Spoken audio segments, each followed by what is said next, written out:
When Angela whispered "You're safe now, my angels," to 3 homeless children shivering behind a dumpster, she had no idea that 20 years later, those same angels would crash through courtroom doors with wings of justice to shatter the life sentence that threatened to bury her heart forever. The gavel was halfway to the judge's desk when the courtroom doors burst open with a thunderous crash. "Wait!" The voice cut through 23 years of buried hope like lightning through storm clouds. Angela Thompson's shackled hands trembled as she turned, her heart hammering against her ribs, and there, standing in the doorway like warriors returned from battle, were the 3 faces that had once called her Mama in whispered bedtime prayers. Of all the stories I've ever shared, this one holds a special place in my heart. Chapter 9 is more than just a chapter. It is the soul of the journey. It will touch you deeply, stir emotions you may have long forgotten, and leave you with a quiet sense of completion. My beloved family, before we begin, I offer you this blessing. May divine light guide your every step. May love be the unshakable foundation of your home. And may your heart overflow each day with peace, joy, and a strength that cannot be broken. If you are here with us in this moment, right here. And if this story speaks to your soul, let your voice be heard. I stand with Goodness Family. Because together we are more than a channel. We are a family, bound not by screens but by stories that unite us. And as this tale unfolds, you will see, in the fragile space between love's greatest triumph and its most devastating loss, true heroes are born, and lives are forever transformed. Chapter 1. Where Love Lived. Detroit, Michigan, 2001. The November rain hammered the cracked sidewalks of Cass Avenue like nature's percussion section, each drop echoing the rhythm of Angela Thompson's worn sneakers as she hurried home from her second job. At 32, she moved with the determined grace of a woman who had learned to carry the weight of the world on shoulders that refused to bow. The Detroit neighborhood around her bore the scars of economic collapse: boarded windows, empty lots where houses once stood, and the hollow eyes of too many forgotten souls. But Angela's small brick house on Maple Street stood like a lighthouse in the urban storm. Yellow lights spilled from every window, and if you knew how to look, you could see something rarer than gold in those panes: hope. She fumbled with her keys, grocery bags cutting into her wrists, when she heard it. A sound that stopped her cold. Crying. Not the dramatic wails of a child seeking attention, but the broken, hollow sobs of the truly abandoned. Angela's heart, already too tender for this hard world, cracked a little more as she followed the sound to the narrow alley beside her house. 3 children huddled together behind the dumpster like a pack of injured animals. The oldest couldn't have been more than 12, a boy with skin the color of rich coffee and eyes that had seen too much. His arms wrapped protectively around 2 smaller figures, a girl of maybe 8 with tangled braids and a torn Disney princess shirt, and a boy who couldn't have been older than 6, his thumb planted firmly in his mouth. "Oh, babies," Angela whispered, and all 3 pairs of eyes snapped to her like startled deer. "We ain't doing nothing wrong, lady," the oldest boy said, his voice carrying a defiance that couldn't quite mask his terror. "We'll move along." Angela set her groceries down slowly, the way you might approach a wounded bird. "What's your name, sweetheart?" The boy's jaw tightened. "Michael. This is Destiny and that's little James. We're fine. We don't need nobody." "I'm sure you don't," Angela said softly, crouching down to their eye level despite the puddle soaking through her work uniform. "But I was just about to make some hot chocolate, and I always make too much. Terrible habit of mine." Michael's eyes narrowed with the suspicion of a child who had learned that kindness usually came with strings attached. "What you want from us?" "Nothing," Angela said simply. "I just hate wasting good cocoa." The truth was more complicated. Angela had been trying for years to have another child after losing her baby girl to stillbirth 5 years earlier. The empty bedroom upstairs still held a crib that had never been used and dreams that had never taken breath. But standing in that alley, looking into 3 pairs of eyes that reflected her own buried pain. She felt something she hadn't experienced since that devastating day in the hospital. Purpose. "Come on," she said, standing and gathering her groceries. 5 minutes. Warm up, dry off. Then you can go wherever you were headed. But they weren't headed anywhere. Over steaming mugs in her small kitchen, the story emerged in fragments. Michael was the protector of his younger siblings after their grandmother, their only family, had died 3 weeks ago. They'd been sleeping in doorways, eating from dumpsters, invisible to a world that had taught them they didn't matter. "Mama used to say we were her little angels," Destiny whispered, her small hands wrapped around the mug like it was salvation itself. But when she went to heaven, nobody wanted angels no more. Angela felt something fracture inside her chest. Not breaking, but opening. Like a door she'd kept locked since that terrible day when she'd held her stillborn daughter was finally being pushed ajar. "Your mama was right," Angela said, her voice thick with emotion. "Angels are exactly what you are." Little James, who hadn't spoken a word, looked up at her with eyes older than his years. "You got angels too, Miss Angela?" The question hit her like a physical blow. Angela's throat tightened as she thought of the baby girl she'd named Lily, whose nursery remained untouched upstairs. "I had one," she whispered, "but she had to go back to heaven before I could meet her." "Maybe she sent us," Destiny said with the innocent wisdom of childhood. "Maybe she knew you needed some angels that could stay." That night, Angela made a decision that would change 4 lives forever. She gave them her couch, her spare blankets, and something infinitely more precious. She gave them a place to belong. "Just for tonight," Michael said stubbornly as Angela tucked them in, though his defenses were crumbling with exhaustion. "Just for tonight," Angela agreed, but they both knew it was a beautiful lie. 1 night became 3, then a week, then a month. Angela began the impossible maze of paperwork to become their legal guardian, working extra shifts to afford 3 more mouths to feed, and slowly watching these broken children remember what it felt like to be safe. Michael started helping with little James's nightmares, reading him stories in the voice of a boy learning to be gentle instead of just strong. Destiny began braiding Angela's hair in the mornings, chattering about everything and nothing with the freedom of a child who finally had someone to listen. And little James, sweet, quiet little James, started calling her Mama in a voice soft as prayer. They weren't perfect. There were arguments, tears, and moments when Angela wondered if her heart was big enough for this impossible love. But slowly, surely, her house filled with the sound she'd thought she'd never hear. Laughter from the living room, running feet on the stairs, and the beautiful chaos of a family that had chosen each other. Angela would often stand in the doorway of the bedroom she'd given to the children, watching them sleep in the safety she'd worked so hard to provide, and whisper the same prayer every night. "Let me be worthy of this love. Let me give them the life they deserve." She had no way of knowing that 20 years later, in a courtroom where hope had gone to die, it would be that very love, returned like a miracle, that would save her life. What questions are stirring in your heart right now? Sometimes love finds us in the most unexpected places. Share your thoughts below. Chapter 2. The Moment Everything Changed. Detroit, Michigan, 2003. 2 years had transformed the Thompson household into something neither Angela nor the children had dared to dream possible.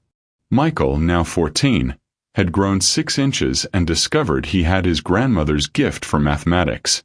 Destiny, 10, filled every corner with her infectious laughter and had started a small garden in the backyard where she talked to the plants like old friends.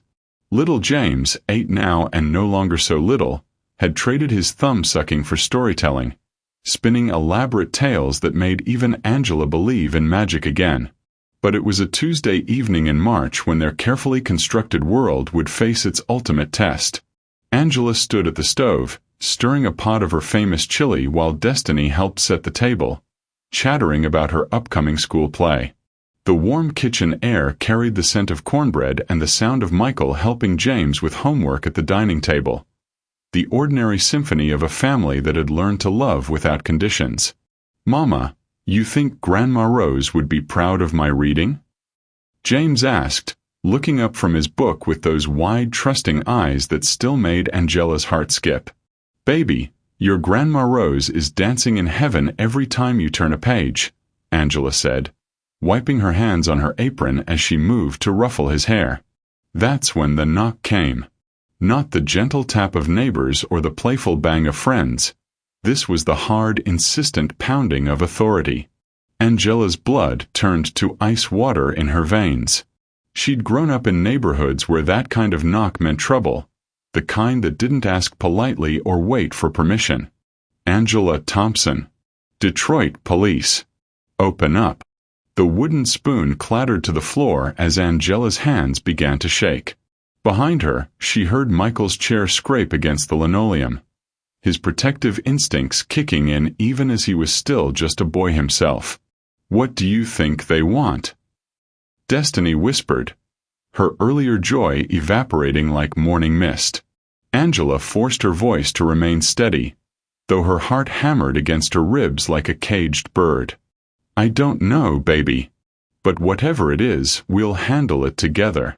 She opened the door to find two officers on her porch, Detective Rodriguez, a woman with kind eyes and the weary posture of someone who'd seen too much, and Officer Blake, younger, with the rigid stance of someone still trying to prove himself.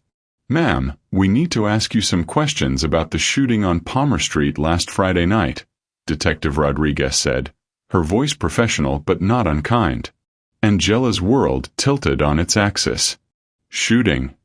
I don't know anything about any shooting. According to our witness, someone matching your description was seen leaving the area around 10:30 p.m., driving a blue Honda Civic, license plate."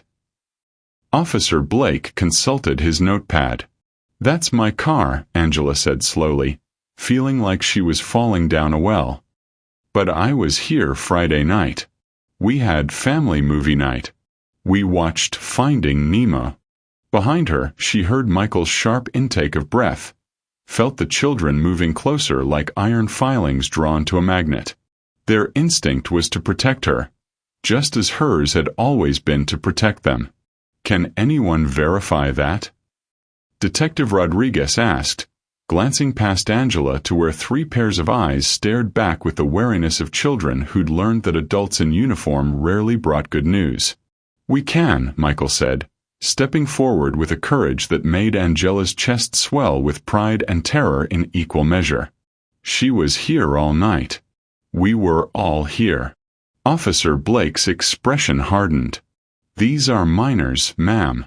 And they're your dependents. Their testimony wouldn't carry much weight." The words hit Angela like a physical blow. She watched her children's faces crumble as they realized that their truth, their family's truth, might not matter to the world outside their walls. "There has to be some mistake," Angela said, her voice growing stronger even as her world began to crack apart. "I work 2 jobs. I come straight home to my kids. I don't even know Palmer Street that well. Ma'am, we're going to need you to come downtown to answer some questions," Detective Rodriguez said, and Angela could hear the regret in her voice. "If you're innocent, this will all get cleared up quickly." But even as the words were spoken, Angela felt the cold fingers of premonition crawling up her spine. She thought of all the innocent people she'd seen on the news, all the lives destroyed by being in the wrong place at the wrong time, or in her case, owning the wrong car. Can I have a moment with my children?" Angela asked, her voice barely above a whisper. Detective Rodriguez nodded, stepping back just far enough to give them the illusion of privacy. Angela knelt down, gathering her 3 angels into a circle like she used to when they were smaller and the world felt safer. "Listen to me," she whispered urgently. "No matter what happens, no matter what anyone says, remember this moment. Remember that we are family. Remember that love like ours doesn't disappear just because grown-ups make mistakes." They're making a mistake, right, Mama? Destiny asked, tears streaming down her cheeks. You didn't hurt anybody. No, baby girl. I would never hurt anyone, Angela said, pressing her forehead against each of theirs in turn.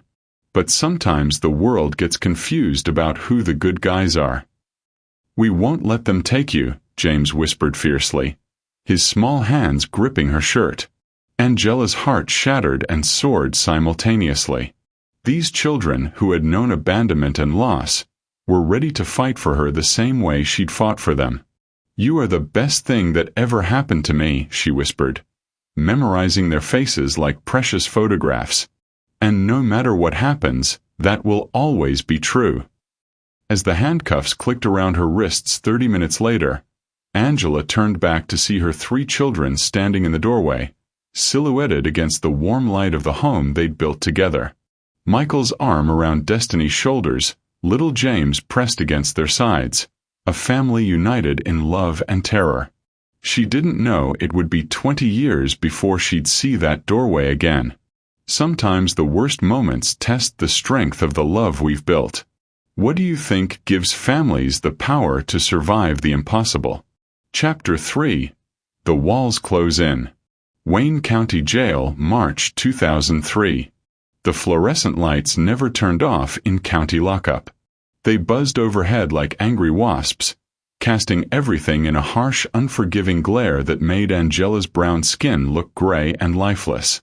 She'd been staring at the concrete ceiling for 3 days, her mind spinning like a broken record, trying to make sense of how her life had imploded in the space of a single evening. Thompson. Visitor. The guard's voice cut through her thoughts like a rusty blade. Angela's heart leaped. Her children. Someone had finally brought her children to see her. She scrambled to her feet, smoothing down her orange jumpsuit, trying to look like the strong mother they needed her to be instead of the terrified woman she'd become. But when she entered the visiting room, it wasn't Michael's serious dark eyes or Destiny's bright smile that greeted her.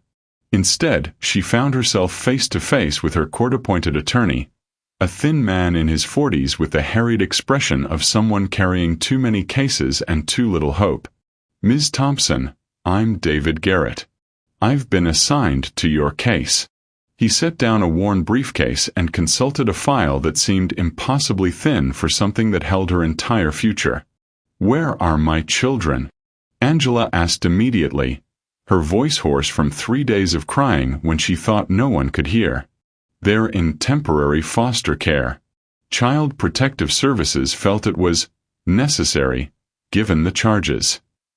The words hit Angela like a physical blow.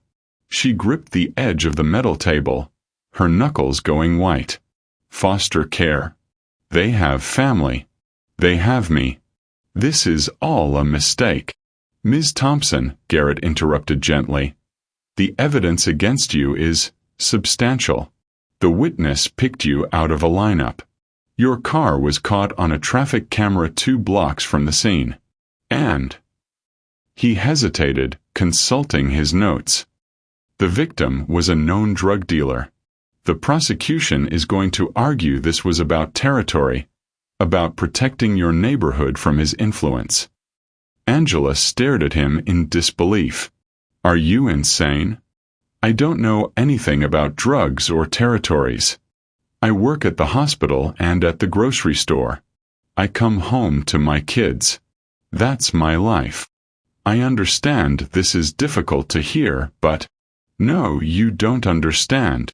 Angela's voice rose, drawing looks from other inmates and their visitors. She forced herself to lower it, but the desperation remained. Those children have been through hell before they came to me. Michael watched his grandmother die. Destiny was eating out of garbage cans. Little James was so traumatized he didn't speak for months. They finally felt safe, and now you're telling me they're back in the system. Garrett's expression softened slightly. Ms. Thompson, I know this seems impossible right now, but I need you to focus on your defense. Tell me about Friday night. Every detail. Angela closed her eyes, forcing herself to relive what should have been just another peaceful evening. We made popcorn. Destiny burned it the first batch because she was too excited about the movie. Michael had to help her make a second one. James fell asleep during the opening credits. He always does that. I carried him to bed around 9:30, read Destiny a story, then checked on Michael's homework. What time did you go to bed? Around 11. I had to work early Saturday morning. Angela opened her eyes, meeting his gaze desperately.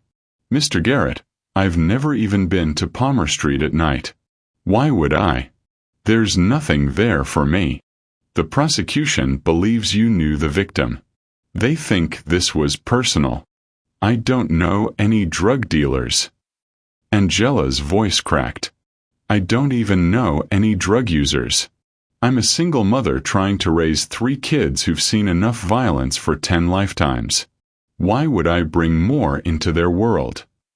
But even as she said the words, Angela could see something in Garrett's eyes, a resignation that made her stomach turn to lead. He'd heard this speech before from other innocent people, other broken families. And clearly it hadn't been enough to save them. The witness is very credible, Garrett said quietly. Mrs. Patterson is a 67-year-old retired teacher. She was walking her dog when she heard the shots. She says she got a good look at the shooter in the streetlight. Then she's wrong. Angela slammed her palm against the table. Or lying. Or, I don't know, maybe she needs glasses. But she's wrong about me. Ms. Thompson, I have to ask. Is there anyone who might want to frame you? Anyone who has access to your car, knows your license plate number? Angela's mind raced. Her neighbors were all working-class people struggling to get by, just like her. Her co-workers at both jobs barely knew her beyond polite conversation. The children's caseworkers had always been professional and supportive. No, she whispered. There's no one. I keep to myself. I just take care of my kids. What about the children's biological family? Anyone who might have resented you taking them in? There is no biological family. That's why they were on the street. Angela's voice turned bitter. Their grandmother was all they had, and she died. Nobody else wanted them until I did. Garrett made notes, but Angela could see the hopelessness in his posture. Every question led to the same dead end, a woman with no enemies, no connections to crime, no reason to be anywhere near Palmer Street on a Friday night. I need to ask about your finances, Garrett said. Are you in debt? Behind on bills? Sometimes people get desperate. Chapter 4. Chains That Bind. Wayne County Jail, April 2003. 3 weeks in county lockup had taught Angela Thompson that hope was a luxury she could no longer afford. The trial was set to begin in 2 months, and every piece of evidence seemed to tighten the noose around her neck. But it was the letter from Child Protective Services that finally broke something inside her. Something she'd been carefully holding together with prayer and stubborn determination. Due to the nature of the charges against Ms. Thompson and the likelihood of extended incarceration, we recommend permanent placement for the minors in question. Angela read the words again, her hands trembling so violently the paper rustled like autumn leaves. Permanent placement. They were going to give her babies away forever. Thompson. You got company. Angela looked up from her bunk, expecting another visit from her overwhelmed public defender. Instead, she found herself walking toward the visiting room with a flutter of something that might have been hope stirring in her chest. But when she pushed through the heavy door, it wasn't David Garrett waiting for her. It was Michael. At 14, he looked like he'd aged years in the past month. His shoulders, once proud and straight, now curved inward as if he were trying to make himself invisible. But his eyes, those eyes that had first challenged her in the alley 2 years ago, burned with the same fierce determination that had made her fall in love with this broken boy in the first place. "Mama," he said simply. And Angela's carefully constructed walls crumbled like tissue paper. She reached across the table, desperate to touch him to make sure he was real, but the guard's sharp voice cut through the air. "No contact, Thompson. You know the rules." Angela pulled her hands back, but her eyes never left Michael's face. "Baby, how are you here? Where are Destiny and James?" "Foster home on the east side," Michael said, his voice carefully controlled. "The Hendersons. They're okay people. But they ain't you." Angela's heart clenched. "Are you all together at least?" Michael's jaw tightened. "Yeah. I made sure of that. Told them if they split us up, I'd run and take the little ones with me." A ghost of a smile crossed his face. "Guess I learned something about fighting from you." "Michael, you can't." "I know what they're saying about you," he interrupted, leaning forward despite the guard's watchful eye. "About the shooting, about the drugs, all of it. And I know it's lies. The evidence." "I don't care about evidence," Michael said fiercely. "I know who you are. You're the woman who gave 3 throwaway kids a home. You're the woman who worked double shifts so Destiny could have that stupid American Girl doll. You're the woman who held James every night when he had nightmares about Grandma Rose dying." Angela felt tears threatening, but she forced them back. She had to be strong for him even now. Especially now. "The lawyer says the case doesn't look good," she whispered. "Then the lawyer ain't trying hard enough," Michael shot back. "Mama, I've been thinking. That night, Friday night when this supposedly happened, you were home with us. All of us." "I know, baby, but what if someone borrowed your car?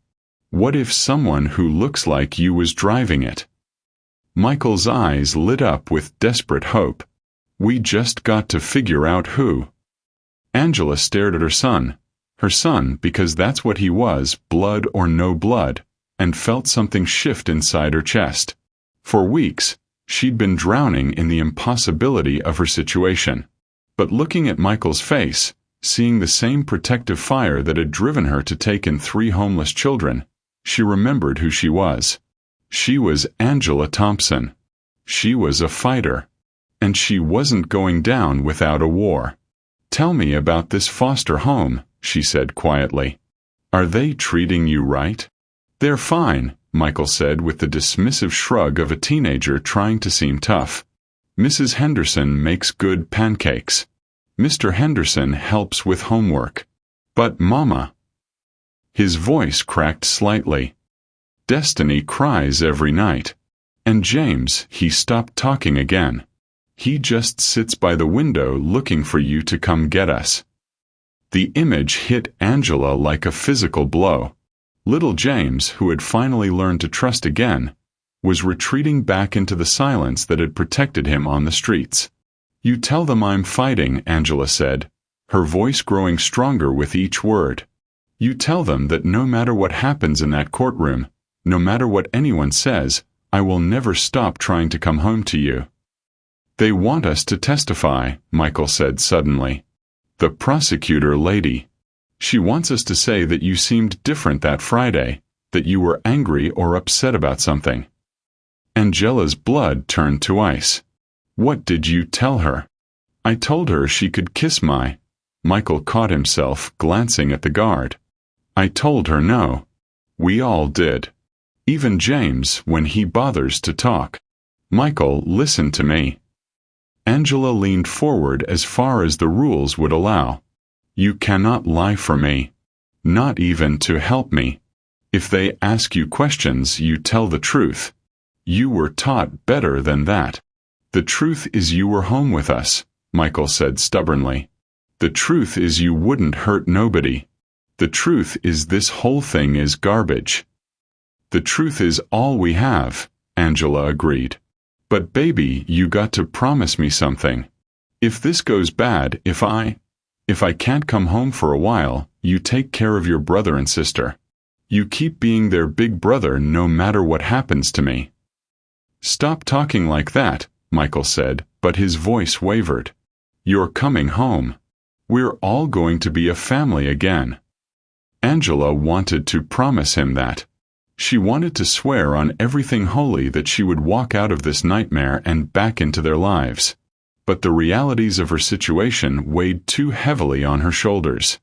"I love you," she said instead. "I love all three of you more than life itself. And that love, that's stronger than bars, stronger than courtrooms, stronger than anything they can do to us. You remember that, okay?" The visiting time buzzer sounded, harsh and final. As Michael stood to leave, he pressed his palm against the glass partition that separated them. Angela matched the gesture, imagining she could feel his warmth through the cold barrier. 20 years from now, Michael said quietly, when we're all grown up and successful and everything, we're going to remember this moment. And we're going to remember that our mama never gave up on us. Not ever. As Angela watched him walk away, shoulders squared with new determination, she felt something she hadn't experienced in weeks. Hope. Not the desperate, clinging hope of denial, but the steady, burning hope of a mother who had just been reminded of exactly what she was fighting for. Sometimes our children teach us how to be strong. How have the young people in your life shown you what courage looks like? Chapter 5. Buried Truths. Wayne County Courthouse. June 2003. The trial had been underway for 3 days, and Angela could feel her future slipping away with each witness who took the stand. Mrs. Patterson, the elderly woman who claimed to have seen her at the scene, had been unshakable in her testimony. The ballistics expert had explained how the bullets matched a gun registered to someone with Angela's description. Even her own character witnesses, co-workers who swore she was a good woman, neighbors who praised her dedication to the children, seemed powerless against the mounting evidence. But it was during the lunch recess on day 4 that everything changed. Angela sat alone at the defendant's table, picking at a sandwich she couldn't taste, when David Garrett burst through the courtroom doors with an urgency she'd never seen in him before. "Angela, I need you to tell me about your sister," he said without preamble, dropping into the chair beside her with a heavy thud. Angela's fork clattered to the floor. "My sister. Regina Thompson. Same last name, registered at the same address as you were 5 years ago. Driving record shows multiple violations. Arrested twice for drug possession." Garrett's eyes were bright with something that looked dangerously like hope.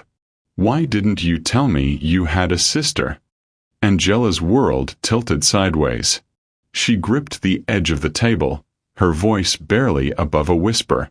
"Because Regina's been dead for 6 years." The silence stretched between them like a chasm. "Angela," Garrett said carefully, "there's no death certificate on file for a Regina Thompson matching your sister's description." "That's impossible," Angela breathed. "I saw her. I saw her body. I identified her at the morgue after the overdose. I planned her funeral. I buried her." But even as she said the words, memories began surfacing like bubbles in dark water. The closed casket funeral. The rushed burial. The way Regina's friends from the street had avoided eye contact, mumbling condolences that sounded more like apologies. "Tell me about Regina," Garrett said gently. Angela closed her eyes, letting herself remember the sister she'd tried so hard to save and had ultimately failed. Regina she was 3 years younger than me. Beautiful, smart, funny when she wasn't using. But the drugs. Angela's voice caught. "She started when she was 15. By 20, she was living on the streets, stealing, selling herself for hits. I tried everything. Rehab, intervention, letting her live with me. Nothing worked." "What did she look like?" "Like me," Angela said hollowly. "People used to say we could be twins. Same height, same build, same voice. The only difference was the scars on her arms from the needles and a tattoo on her left shoulder, a butterfly with broken wings." Garrett made rapid notes. When was the last time you saw her alive? Angela's mind drifted back to that terrible night 6 years ago. She came to my apartment, high as a kite, begging for money. I refused. We fought, she said. Angela's voice broke. She said I was a hypocrite, trying to play saint while she rotted in the gutter. She said she'd rather die than be like me. And then, 2 days later, the police called. Said they'd found a body, asked me to identify it. The woman was damaged. Face swollen beyond recognition from the beating she'd taken before the overdose. But she had Regina's ID, Regina's clothes, Regina's jewelry. Did you look closely? Really look.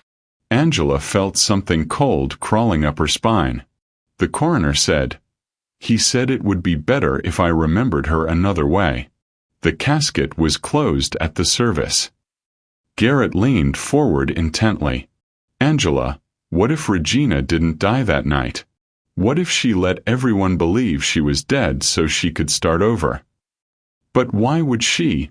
Angela stopped mid-sentence as understanding crashed over her like a wave. The debts. Regina owed money to some very dangerous people.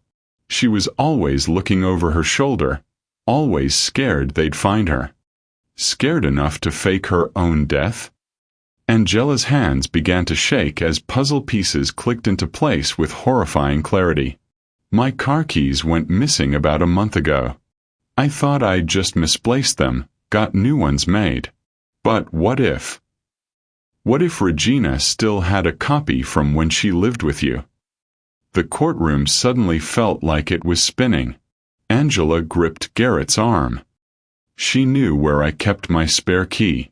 She knew my schedule, knew when the kids would be asleep. She could have taken my car, committed the crime, and returned it before morning. Why would she frame you? Angela felt sick as the terrible logic revealed itself. Because I'm the only one who could identify her. If I went to prison for life, who would look for a dead woman? She'd be free to disappear completely. Garrett was already pulling out his phone. I'm calling the police. We need them to reopen Regina's case. Examine that body they buried 6 years ago. If it wasn't your sister. David, Angela interrupted, her voice hollow with a new kind of horror. If Regina's alive, if she's been watching me all this time, she knows about the children. She knows I took in kids, knows how much they mean to me. The implication hung between them like a sword. Regina hadn't just stolen Angela's car and committed murder. She'd destroyed the family that Angela had built from the ashes of her own broken dreams. We have to find her, Angela said, steel creeping back into her voice. Not just to clear my name, but to protect Michael, Destiny, and James. If Regina is desperate enough to frame her own sister for murder, what else might she do? Garrett was already dialing. I'm calling the judge. We need a recess while we investigate this. Angela, this could change everything. As Angela watched her lawyer make frantic phone calls, she felt something shifting inside her chest. Not hope exactly, but something fiercer. The protective rage of a mother whose cubs were threatened.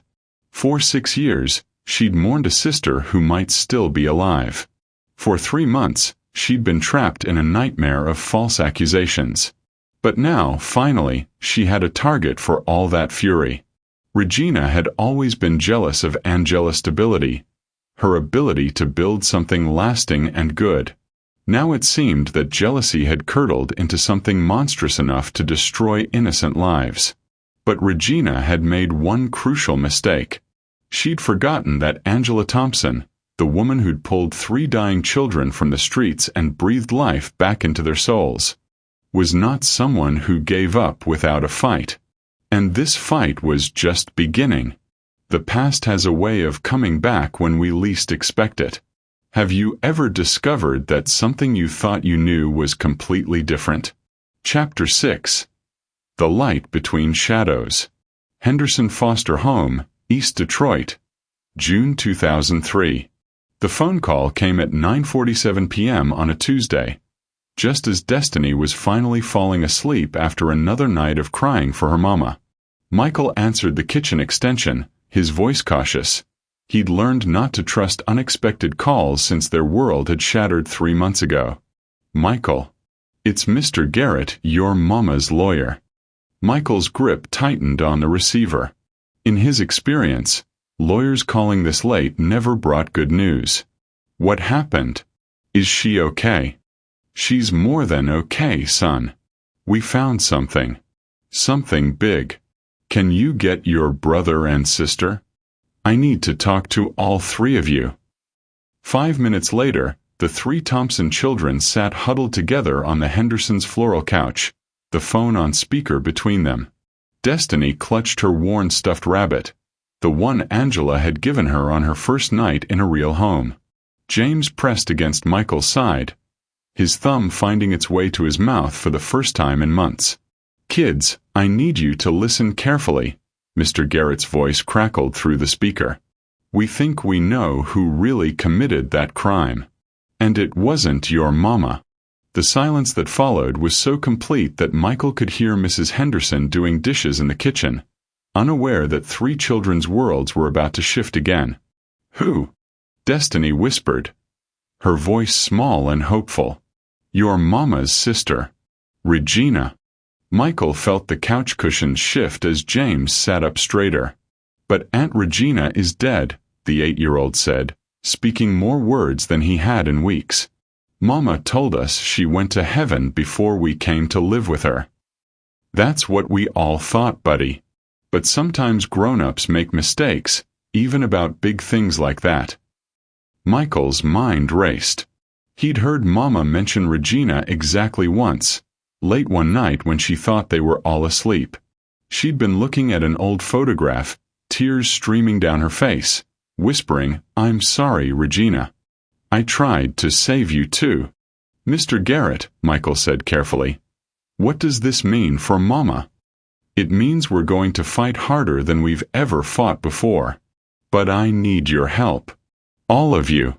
The judge is going to want to hear your story, the real story about the night this happened, about who your mama really is. Destiny leaned closer to the phone. We already told the truth. Mama was home with us.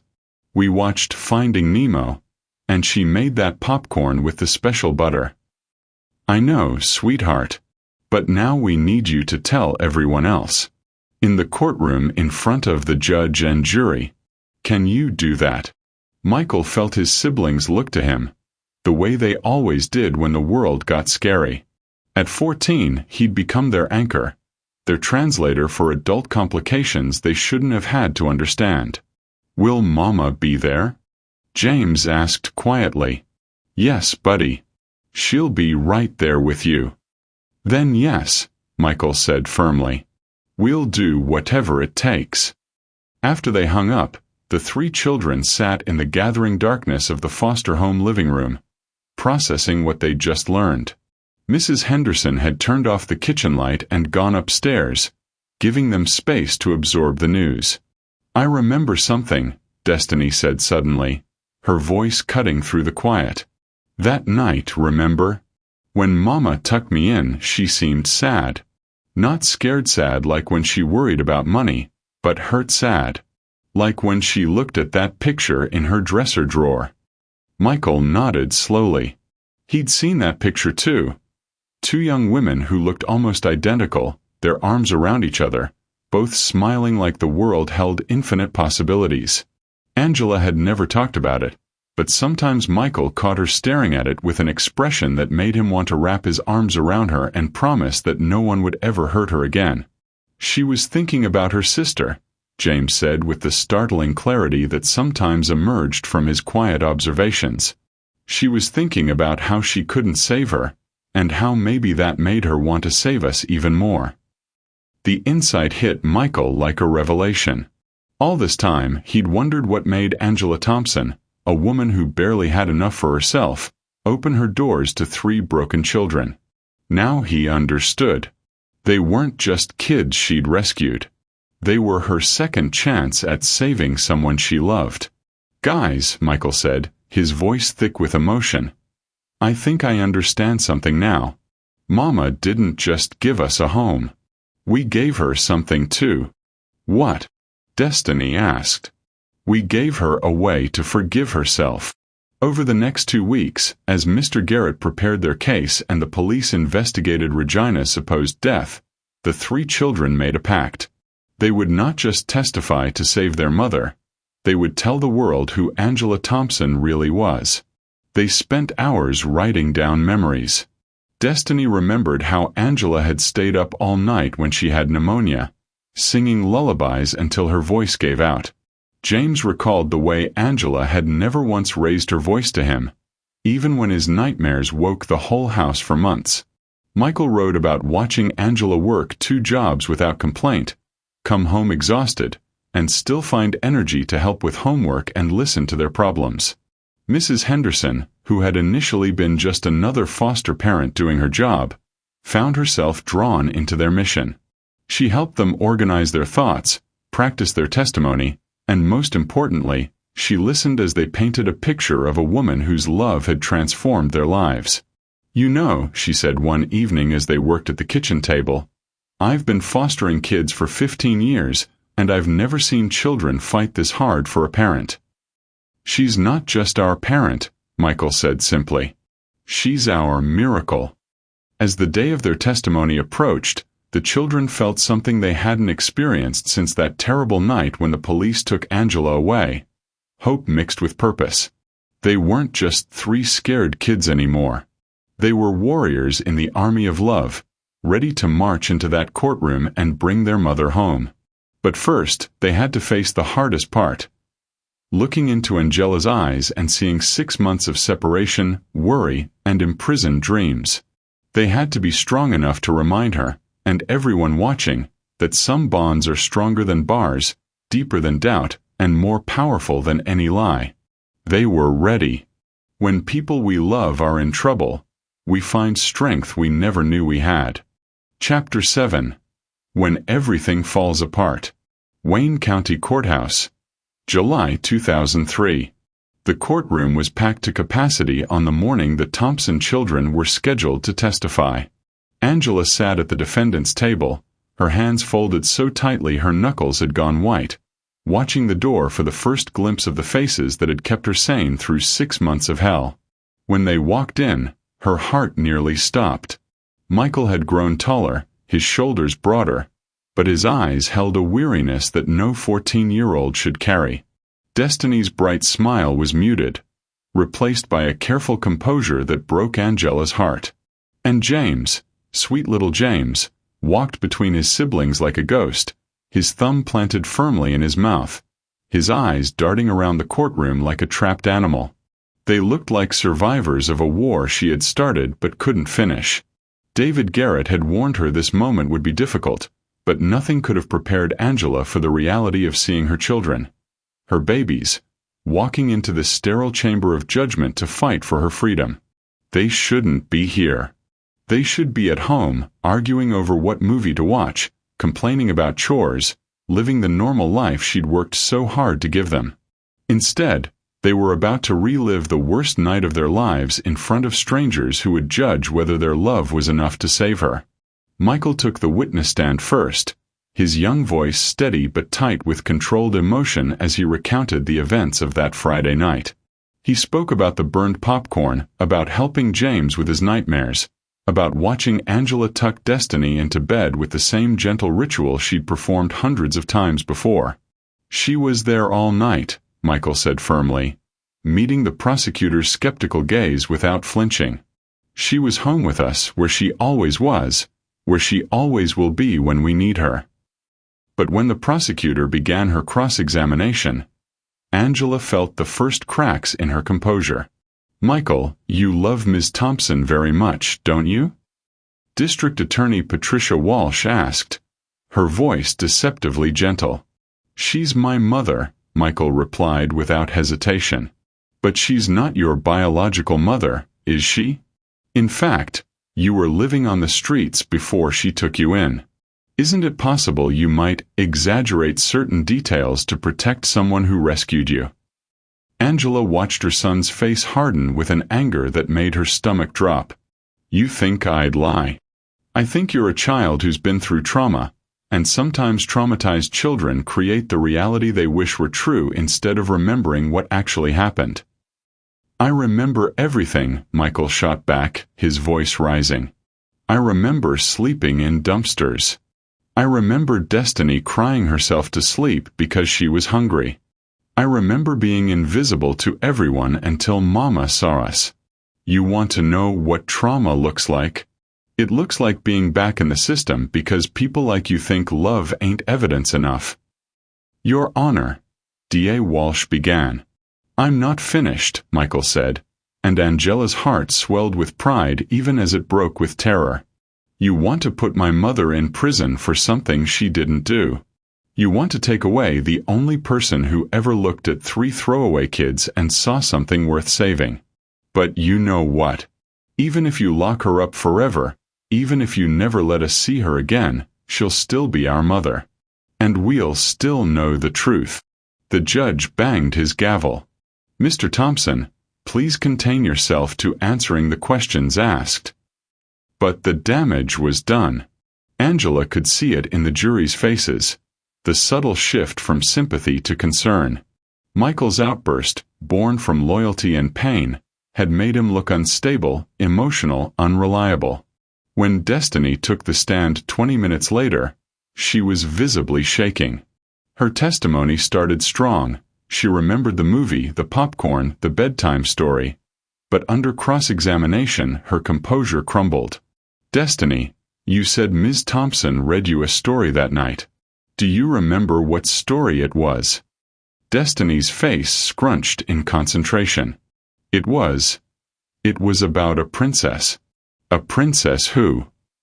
She stopped, her lower lip trembling. Take your time, D.A. Walsh said with false kindness. I can't remember, Destiny whispered, tears starting to flow. I can't remember the story.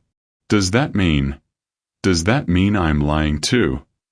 Angela had to grip the table to keep from launching herself toward the witness stand. Her baby girl was falling apart, and there was nothing she could do to comfort her. It's okay not to remember every detail, sweetheart, D.A. Walsh continued.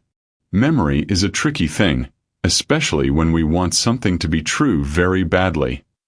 By the time James took the stand, Angela could feel her case slipping away like sand through her fingers.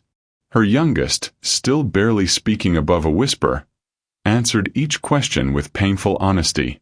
I was scared that night, he admitted when asked about his emotional state. I'm always scared. Scared of what, James?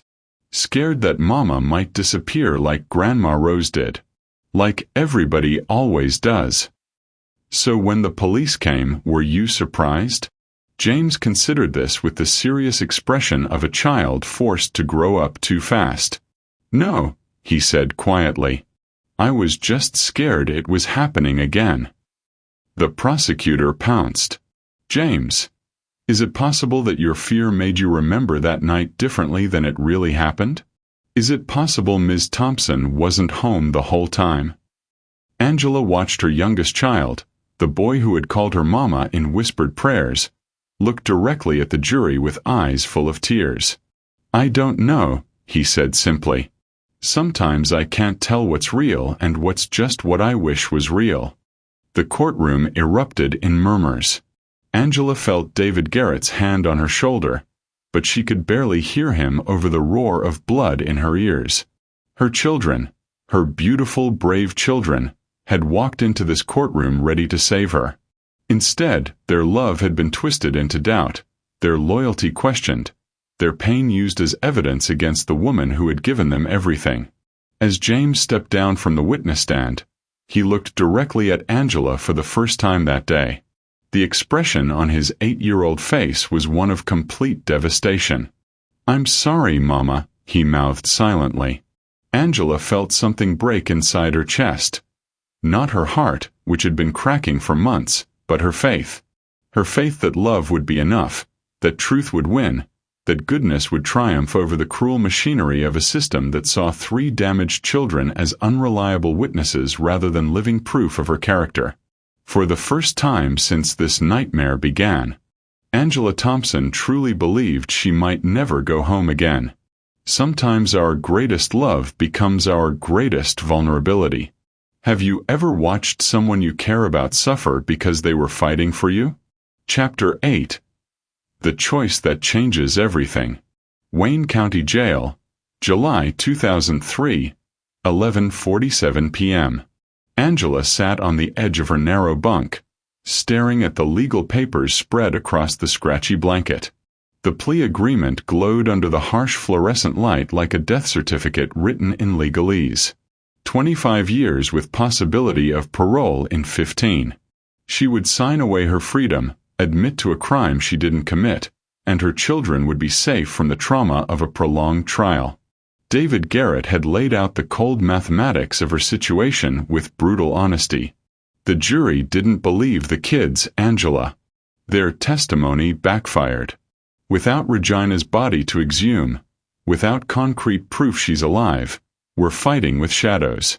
If this goes to verdict, you're looking at life without parole. 15 years. James would be 23 when she got out, if she got out. Destiny would be 25. Michael, 30. They would build lives without her. Maybe even forget the woman who had loved them for such a brief, shining moment. But they would be alive. They would be free. They wouldn't have to carry the weight of watching their mother dragged away in chains after a guilty verdict. Angela picked up the pen with trembling fingers, then set it down again. She'd been having this same internal argument for 3 hours, and dawn was creeping closer with each tortured minute. The sound of footsteps in the corridor made her look up. It was too early for breakfast, too late for normal rounds. But when Officer Martinez stopped at her cell, his expression was unreadable. "Thompson, you have a visitor." "At midnight?" "That's not. It's been approved. Come on." Angela followed him through the maze of corridors, her mind racing. Garrett wouldn't come this late unless something catastrophic had happened. Maybe one of the children was hurt. Maybe the Hendersons had decided they couldn't handle 3 traumatized kids anymore. Maybe.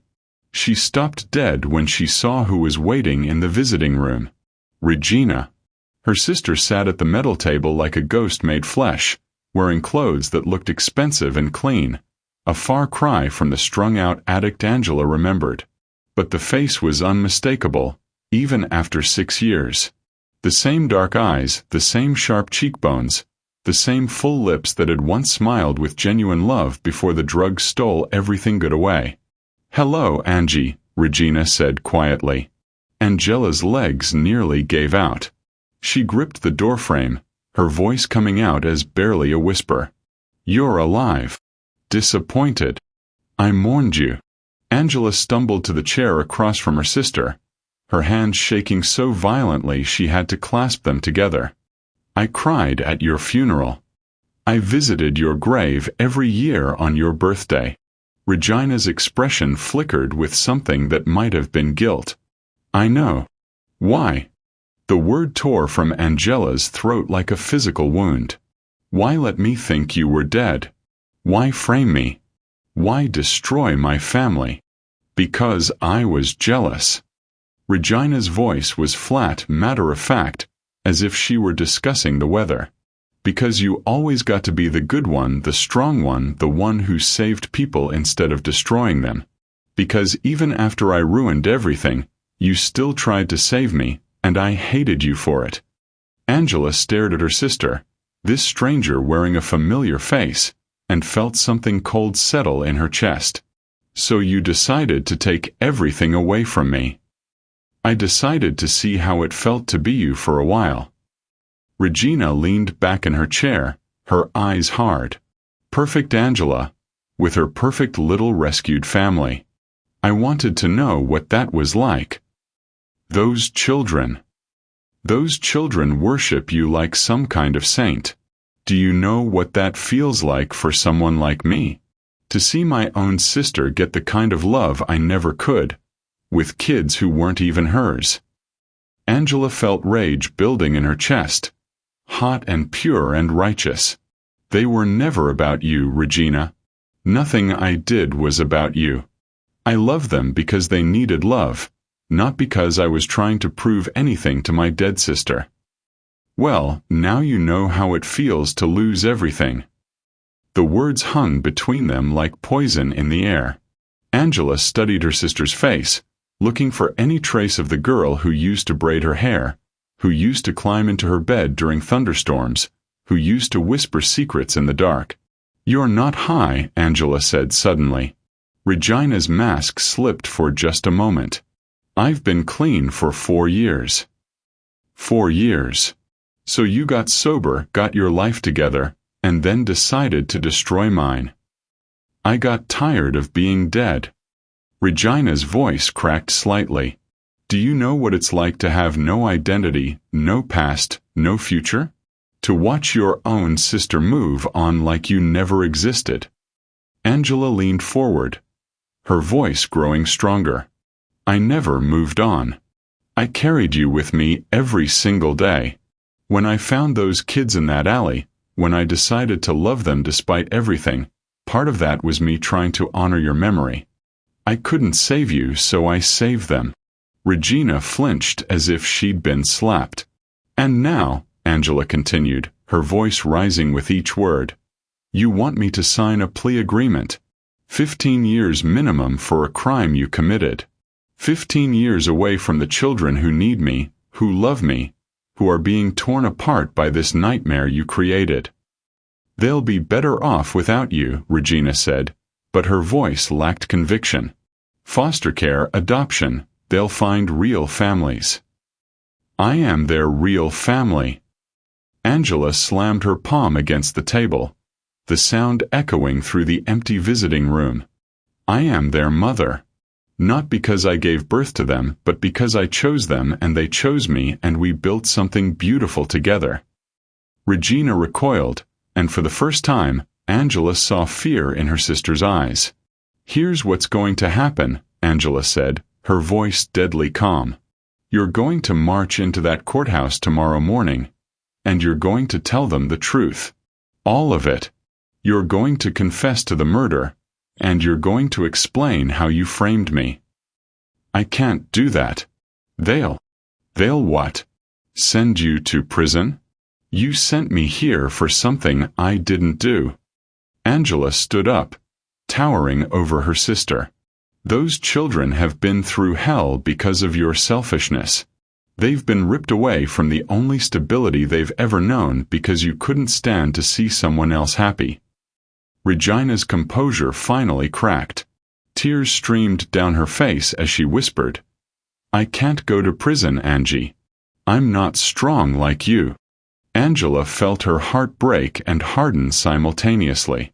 Then you should have thought about that before you pulled that trigger. As Angela walked back to her cell, she left the plea agreement and signed on the table. She had made her choice. Tomorrow, one way or another, the truth would come to light, even if it destroyed them both. The hardest choices often come when we have to choose between protecting ourselves and protecting the truth. When have you had to decide between what was easy and what was right? Chapter 9. Love's Final Victory. Wayne County Courthouse, July 2003, 9:15 a.m. The gavel was halfway to the judge's desk when the courtroom doors burst open with a thunderous crash. Wait! The voice cut through 23 years of buried hope like lightning through storm clouds. Angela Thompson's shackled hands trembled as she turned, her heart hammering against her ribs, and there, standing in the doorway like warriors returned from battle, were the three faces that had once called her Mama in whispered bedtime prayers. But they weren't alone. Behind Michael, Destiny, and James stood a woman Angela barely recognized. Her sister Regina, flanked by 2 police officers, her wrists bound in the same steel that had held Angela captive for 6 months. Your Honor, David Garrett said, rising from his chair with barely contained excitement. I present Regina Thompson, who wishes to make a full confession regarding the Palmer Street shooting." The courtroom exploded into chaos. Judge Morrison banged his gavel repeatedly, calling for order, while reporters scrambled for their phones and the jury sat in stunned silence. But Angela only had eyes for her children, who were pushing through the crowd toward her with expressions of fierce joy and desperate relief. "Mama!" Destiny's voice cut through the noise like a bell, clear and bright and full of the love that had sustained Angela through every dark night in her cell. As Regina took the witness stand, her voice shaking but clear, Angela felt Michael's hand slip into hers despite the bailiff's protests. On her other side, James pressed close, his small fingers gripping her orange jumpsuit like a lifeline. Destiny stood behind them, her hands on Angela's shoulders, creating a circle of love that no courtroom, no system, no amount of injustice could break. "I killed Marcus Williams on Palmer Street on March 15, 2003, Regina said, her words falling into the silent courtroom like stones into still water. "I used my sister's car, knowing she would be blamed.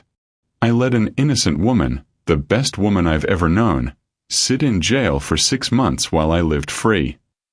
Angela watched her sister's face as she confessed, seeing not the bitter, jealous woman from the night before, but echoes of the girl who used to share her bed during thunderstorms.